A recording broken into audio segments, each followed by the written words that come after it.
তো হ্যালো বন্ধুরা, welcome to my YouTube channel Bikash mobile repairing. তো এখানে দেখতে পাচ্ছেন একটা কিপ্যাড ফোন আছে, সেই ফোনটা অন কন্ডিশনে আছে। তো আপনাদেরকে দেখাচ্ছি আমি। তো আমি ডিসি পাওয়ার সাপ্লাইতে কানেকশান দিয়ে নেব। কানেকশান দিয়ে নেওয়ার পর এটাকে আমি অন করে আপনাদেরকে দেখাচ্ছি।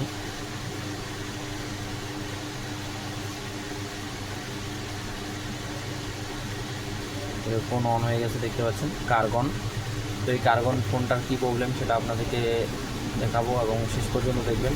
তো ফোন অন আছে, দেখতে পাচ্ছেন 50% ডিসি পাওয়ার সাপ্লাইতে লাগাইছি এবং ফোন অন আছে। এখানে আপনারা যদি কাজ করেন তো কাজও হবে। এই যে দেখুন, কাজ করলে কাজও হচ্ছে। এখান থেকে আমি যদি 5 টিপি 5 কাজ হচ্ছে। তো কিছু কিছু বাটন এখানে কাজ হচ্ছে না, দেখতে পাচ্ছেন 6 কাজ হচ্ছে। তো ফোন অন কন্ডিশন আছে। ফোনটার আমি সব কিছু খুলে নিয়েছি। এটা আগে আইসি থেকে মেন আইসি থেকে রিবোলিং করবো। তো ফোনটার কন্ডিশনটা আপনাদেরকে দেখাই দিই। অন সাইড একদম কোনো রকম না, যে ওটাকে আমি আপনাদের সামনে রিবোলিং করব। তো রিবোলিং করার জন্য আমি সর্বপ্রথম পাওয়ার ডিসি থেকে ডিসকানেক্ট করে নেব। ডিসকানেক্ট করার পর আমি ডিসপ্লেটা চাইলে রিমুভ করতে পারি, আমি না রিমুভ করব না। তো তারপরে আমি এটাকে সাইডে নেব, নেওয়ার পরে এটাকে বোর্ডে ফিক্স করে আমি এই স্ট্যান্সেলটা রিমুভ করব। কার্বন লেখাটা রিমুভ করার পর আমি আইসিটা খুলে রিবোলিং করব। শেষ পর্যন্ত দেখবেন। চ্যানেলে যারা নতুন সাবস্ক্রাইব করবেন, লাইক করবেন, শেয়ার করবেন। দেখতে পাচ্ছেন স্ট্যান্সেলটা রিমুভ করে দিলাম। আর এখানে যেটা কার্বন স্টিকারটা ছিল সেটাও আপনাদেরকে দেখাই। এই যে কার্বন স্টিকারটা আমি সাইডে রাখলাম, কারণ এখান থেকে স্ট্যান্সেলটা রিমুভ করে নিয়েছি।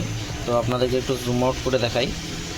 তো জুম আউট করে দেখতে পাচ্ছেন ফোনের এই যে মেন আইসি, এটা মেন আইসিটা, এটা আমরা রিবোলিং করব। তো রিবোলিং করার আগে আপনারা যেটা করবেন, আইসিটা যখন খুলবেন তখন এটার ফটো তুলে নেবেন যে কোন দিকে লেখাটা আছে বা কোন দিকে পয়েন্ট আছে, ঠিক আছে। এইখানে একটা পয়েন্ট আপনাদেরকে দেখাই। এই দেখতে পাচ্ছেন এখানে একটা পয়েন্ট আছে, এইখানে ক্রিস্টালটার নিচে একটা পয়েন্ট আছে। তো এটা 100% কাজ হবে, একদম 100%। তো লাইভ দেখাবো করে, শেষ পর্যন্ত দেখবেন। চ্যানেলে যারা নতুন সাবস্ক্রাইব করবেন, লাইক করবেন, শেয়ার করবেন। আইসিটা দেখতে পাচ্ছেন, আইসিটা আমি এখন তুলবো। আইসিটা তোলার জন্য আমি এসএমডি থেকে, যেটা আপনারা, আমি বলবো না এসএমডি, ওই অনেক ভিডিওতে আছে বলবো যে এসএমডিটা এইভাবে রাখুন এইভাবে রাখুন। এটা না, আপনাদের রুম বা আপনারা যেই জায়গায় আছেন সেই জায়গায় টেম্পারেচার কতটা সেটা না দেখে আমি আমার এসএমডি আলাদা, আপনার এসএমডি আলাদা, একই রকম হিট কখনো লাগতে পারে না।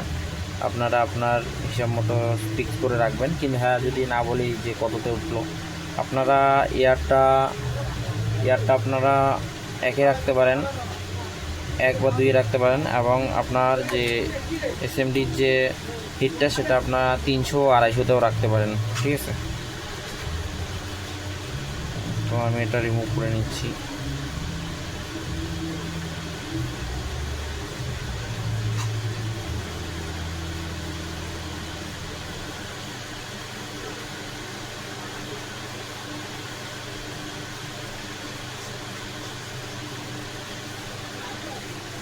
খুব ইজিলি উঠে গেল। তো দেখতে পাচ্ছেন রিমুভ হয়ে গেছে খুব সুন্দর করে, ঠিক আছে, খুব সুন্দর করে রিমুভ হয়ে গেছে। আর আপনারা এই ফোনের যদি কাস্টমার প্রাইস বা রিভলিং চার্জ কত নেবেন, যদি আপনার বাটন একদম একুরেট কাম না করে তো আপনারা কত টাকা নেবেন সেটা আপনার মর্জি। তো আমি নর্মালি এই ছোটো ফোনগুলোতে একটা নতুন ফোন কিনতে গেলে মনে করুন যে 850 থেকেও পাওয়া যায়, কিন্তু একটু দামি ফোন নিলে একটু দাম বেশি পড়ে। তো এটা আপনারা মিনিমাম একটু চিপ প্রাইসের মধ্যে রাখবেন, কারণ এটা খুব ইজিলি হয়ে যায়। তো আমি এটা মিনিমাম 150 থেকে 200 টাকা নিয়ে রাখি। কাজ আমার বেশিক্ষণের না, আর খুব সুন্দর করে হয়ে যায়। তো আগে আমি এখানে ডিসওয়েল্ডিং মারবো, দেখতে পাচ্ছেন পেস্ট মারলাম। পেস্ট মারার পর এখানে আমি ডিসওয়েল্ডিং মারবো। আর ডিসওয়েল্ডিং মারার সময় আপনারা কোনো একদম ভালো ডিসওয়েল্ডিং ওয়্যার নেওয়ার পরে, ডিসওয়েল্ডিং ওয়্যারটা নেওয়ার পরে এভাবে আপনারা এটাকে ভাঁজ করে দেবেন। ভাঁজ করে দিলে তাইলে ডবল লেয়ার হয়ে গেল, ঠিক আছে। তো এখন আমরা এটার উপর হালকা হালকা করে চালাবো, ঠিক আছে, হালকা হালকা করে। এসএমডিটাকে আমরা, আপনারা চাইলে এসএমডিও করতে পারেন। তো আমি আয়রন দিয়ে করছি। তো এখানে আমি রেখে দিলাম, দেওয়ার পরে হালকা হাত দিয়ে খুব ইজিলি হালকা হাত দিয়ে করে নেব।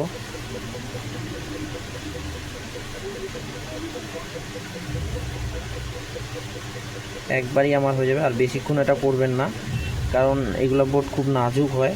মানে নাজুক বলতে গেলে আপনাদেরকে বোঝাই, তো নাজুক বলতে গেলে এই বোর্ডগুলো অতটাও একটা যে ভালো বোর্ড বা কার্বন বলে যে কার্বনেরই অরিজিনাল বোর্ড সেরকম না, ডুপ্লিকেটও হতে পারে। এটা আপনার মাথার মধ্যে রাখবেন। আর যদি আপনার নেটওয়ার্কেরও সমস্যা হয়, ছোটো ফোনে নেটওয়ার্ক থাকে, এখানে থাকে ওখানে থাকে বা কোনো সময় থাকে না, তো সেই সমস্যাটার জন্য আপনাদেরকে আজকে একটা ভালো টিপস বলবো, আর ভিডিওটা শেষ পর্যন্ত দেখবেন। আমি নতুন এমএমসি চেঞ্জ এবং প্রোগ্রামিং আমরা যখন করি তখন ভিডিও করতে পারি না, এই জন্য, কারণ ভিডিওটা করব কি করে, যে আমাদের কাছে ফুল প্রপার একদম মেশিন নেই, কারণ সেইগুলো আমাদেরকে অন্য জায়গা থেকে ম্যানেজ করে নিতে হয়। আর এমএমসি রিভলিং, ডবল ডেকার রিভলিং অলরেডি আপনারা আমাদের ইউটিউব চ্যানেলে পাবেন, আর সেই ভিডিওগুলো বড় হয়ে যায় জন্য দিই না, তো এবার থেকে দেওয়ার চেষ্টা করব আপনাদের যাতে ফুল ক্লিয়ার নলেজ আসে। তো আপনাদেরকে অলরেডি বলে দিয়েছি যে এমএমসি রিভলিংয়ের জন্য বা সিপিইউ রিভলিংয়ের জন্য আপনারা আমাদের কাছে পাঠাতে পারেন ফোন কুরিয়ারে।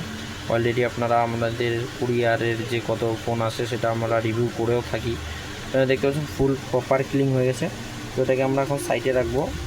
আর আইসি রিভলিং করার জন্য